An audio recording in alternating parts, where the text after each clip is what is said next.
约式乘人结是一种变形乘人结。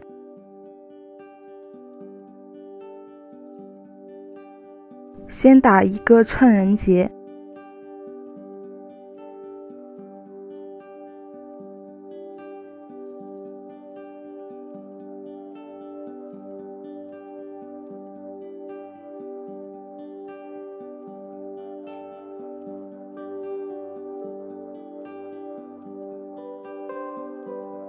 绳子末端预留足够的长度。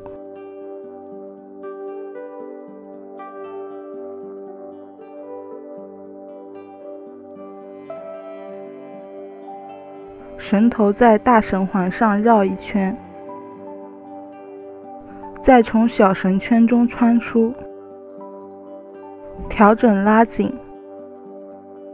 约式乘人结是乘人结打好后处理绳末端的方法。缠系物体的时候无需担心它会松开。现在很多的攀岩者已经开始使用变形乘人结以及双重八字结来代替乘人结。